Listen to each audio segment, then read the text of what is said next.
लोग कहते हैं श्री कृष्ण मेरी सुनते नहीं हैं। मैं सुबह शाम पूजा पाठ भी करता हूँ, लेकिन श्री कृष्ण मेरी सुनते नहीं हैं। श्री कृष्ण मेरे आराध्य हैं, लेकिन फिर भी जो काम मैं श्री कृष्ण को कहता हूँ वह मेरी सुनते नहीं हैं।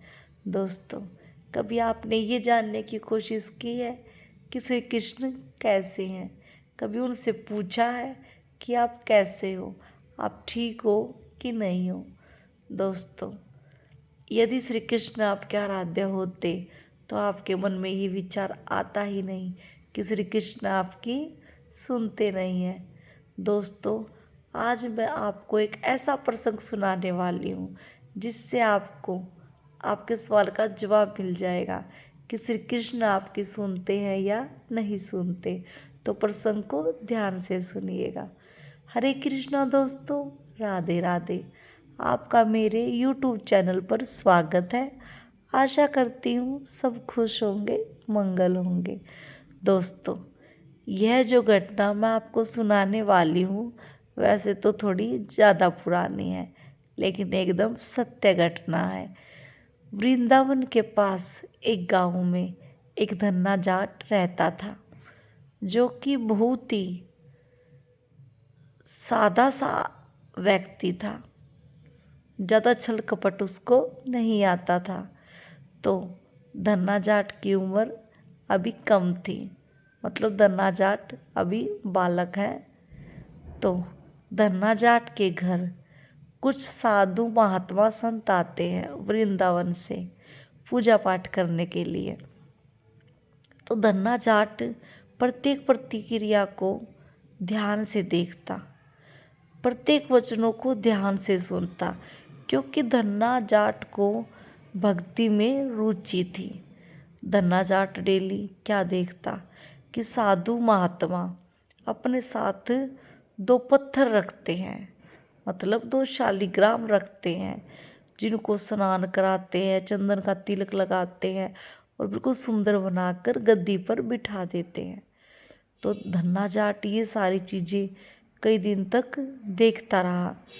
तो अब धन्ना जाट क्या देखता है कि साधु महात्मा पूरी पूजा करने के बाद अब अपने घर जा रहे हैं।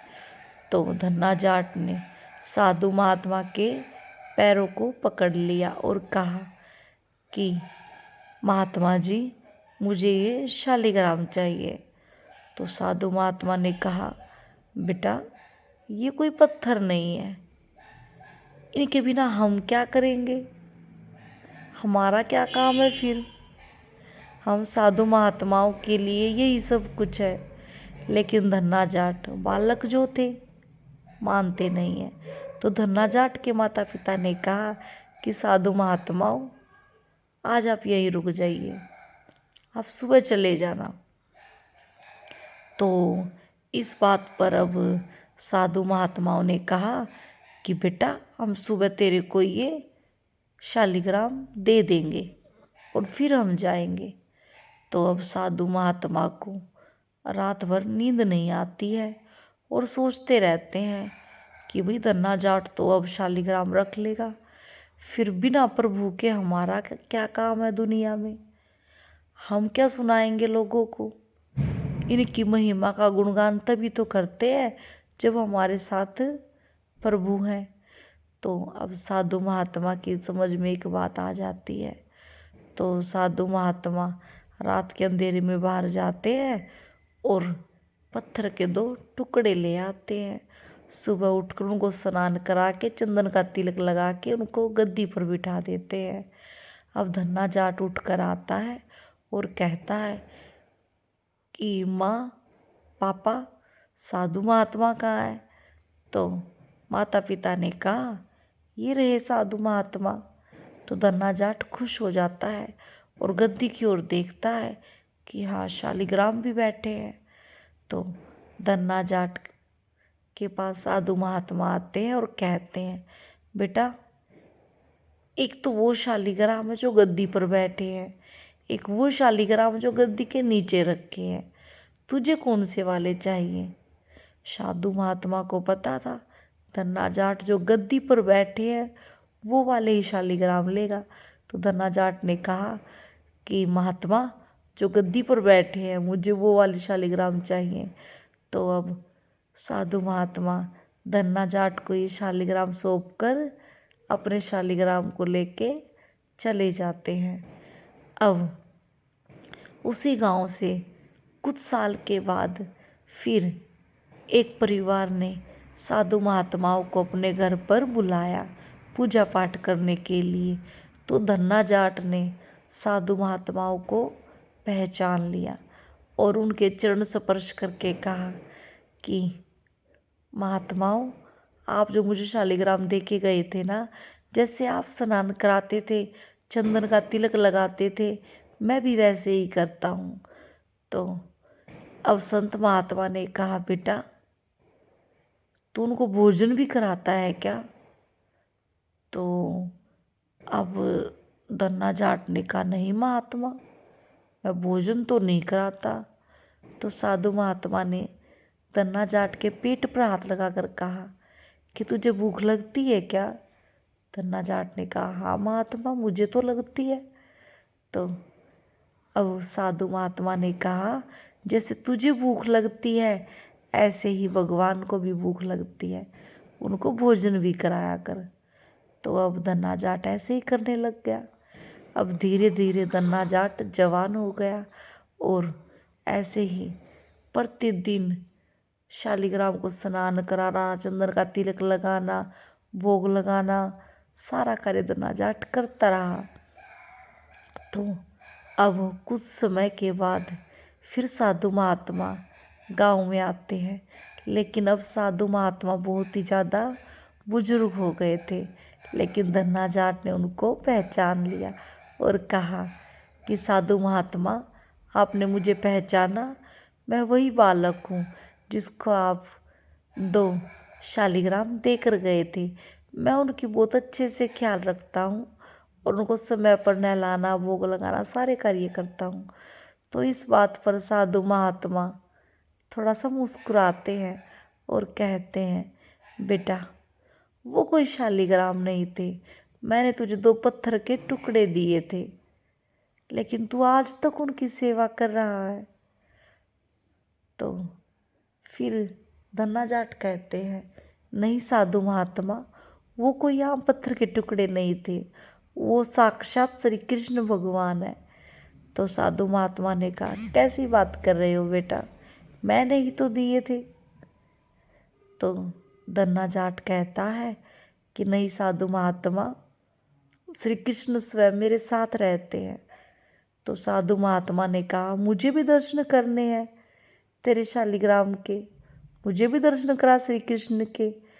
तो इस बात पर धन्ना जाट ने कहा कि आज मेरी बुआ जी घर पर आई थी, तो मैं गैयों को चराने के लिए नहीं जा सकता था, तो स्वयं श्री कृष्ण मेरी गैयों को चराने के लिए गए हुए हैं। तो अब इस बात पर साधु महात्मा कहते अच्छा, मुझे भी तेरे श्री कृष्ण को देखना है, शालिग्रामों को देखना है जो तेरी गैयों को चराने गए हैं। साधु महात्मा को सारी बातें मजाक लग रही थी। तो धन्ना जाट कहता है साधु महात्मा, आप शाम को मेरे घर पर आ जाना, आप भी श्री कृष्ण से मिल लेना। तो साधु महात्मा ने कहा ठीक है, मैं आ जाऊंगा। तो साधु महात्मा शाम हो जाती है, पूजा पाठ करके फिर धन्ना जाट के घर जाते हैं और कहते हैं हाँ भाई, कहाँ है तेरे श्री कृष्ण? तो ये बात कहकर अब संत महात्मा शांति हुए थे। इतनी देर में गायों का झुंड आ रहा था। तो धन्ना जाट ने कहा महात्मा, ये जो गायें आ रही हैं ना, इनके पीछे पीछे जो है वो स्वयं श्री कृष्ण है। तो अब साधु महात्मा ध्यान से देख रहे थे और कहा नहीं, कोई श्री कृष्ण नहीं है, ये तो सिर्फ गाय है।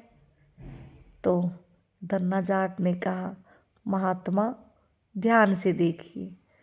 तो अब साधु महात्मा ने क्या देखा कि गायों के झुंड के पीछे मोर मुकुटधारी स्वयं श्री कृष्ण भगवान मुरली बजाते हुए चले आ रहे हैं। तो ये सब देखकर साधु महात्मा बेहोश होकर जमीन पर गिर जाते हैं। अब धन्ना जाट पानी का छिड़काव करके साधु महात्मा को जगाते हैं। तो अब सबसे पहले साधु महात्मा उसमें आते ही धन्ना जाट के पैरों को पकड़ते हैं और क्षमा मांगते हैं। उसके बाद श्री कृष्ण को क्षमा बोलते हैं और धन्ना जाट को कहते हैं, धन्य है तेरी भक्ति, जिसके कारण पत्थर के टुकड़ों से भी तूने श्री कृष्ण को प्रकट कर लिया।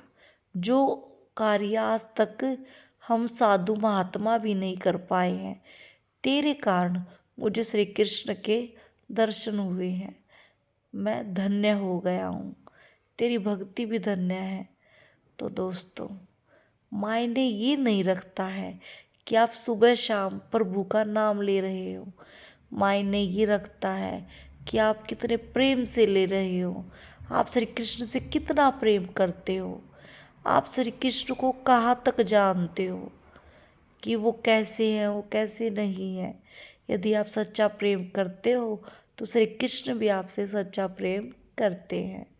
दोस्तों, अगर आपको वीडियो अच्छी लगी है तो वीडियो को लाइक, कमेंट में राधे राधे और मेरी अगली वीडियो देखने के लिए चैनल को सब्सक्राइब जरूर करें। तो मिलते हैं अगली वीडियो में, तब तक के लिए राधे राधे, जय श्री कृष्ण।